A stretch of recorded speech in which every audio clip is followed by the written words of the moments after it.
É lamentável, né? Essa do elefante letrado. Há pouco teve uma atividade, inclusive ali na rua, na frente da SMED, que o elefante estava presente, inclusive, né? Porque tem uma animação, as crianças gostam muito.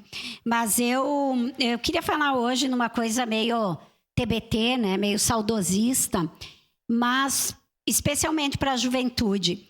Hoje, nós estamos comemorando, ou não, porque às vezes, não sei, não deixa de ser uma comemoração, 40 anos da votação da emenda Dante Oliveira, que era a emenda do deputado federal Dante Oliveira, que buscava as eleições diretas a partir daquele ano.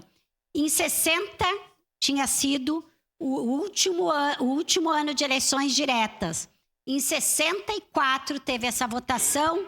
Os menos jovens vão lembrar de quanta campanha se fez, 83 e 84, pelas diretas já.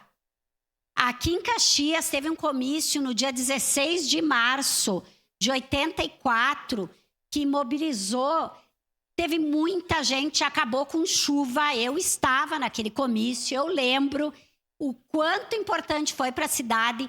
Toda oposição ao regime militar à época estava envolvida na luta pelas eleições diretas.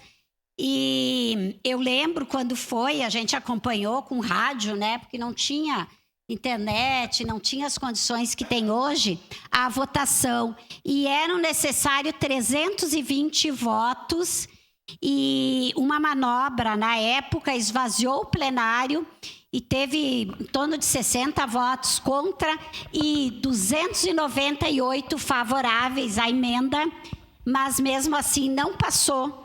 Nós continuamos com eleições indiretas em 85 e para os próximos 4 anos. Então, a minha fala é, em relação aos jovens, nós estamos no período daqueles jovens dos 16 aos 18 anos que não são obrigados a votar, mas até o dia 8 de maio, quem não fez seu título, quem não transferiu, quem não regularizou a sua situação, pode se dirigir ao cartório eleitoral. Faltam poucos dias, né?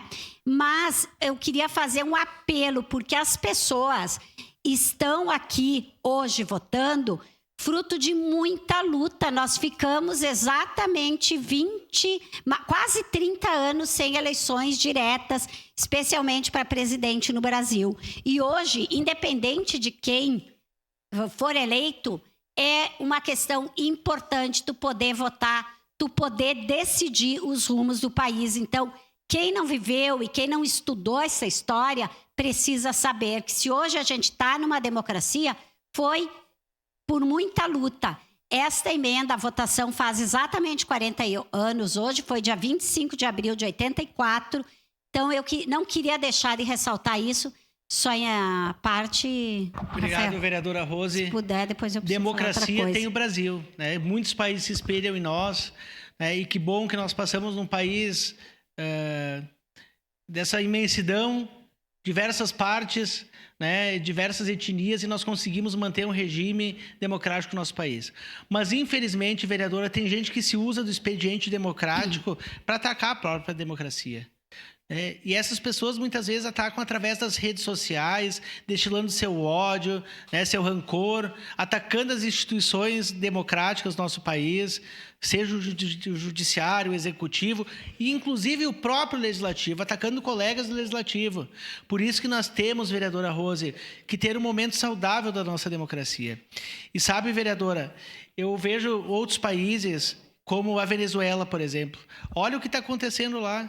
O Maduro agora tem a cédula de votação, ele botou 14 vezes a foto dele numa cédula de votação e botou só uma dos adversários. Então, democracia é o Brasil. Inadmissível isso mesmo. E só para concluir, hoje também, vereador Rafael, que também é historiador, né? 50 anos da Revolução dos Cravos. E a Revolução dos Cravos foi a revolução que acabou com aquela ditadura de Salazar em Portugal e também levou à democracia. E eu queria aqui fazer uma homenagem aos militares de lá, porque aquela revolução, já estou concluindo, ela foi protagonizada também e muito por militares. E os cravos, porque eles colocaram na ponta dos canhões, né, quando acabou, as flores, né? Por isso que a gente tem aquela música preferindo as flores aos canhões, uma coisa assim, agora me esqueci, para não dizer que não falei de flores, mas é em homenagem a 50 anos do fim da ditadura fascista e nazista em Portugal, porque não foi só na Alemanha e na Itália. Obrigada.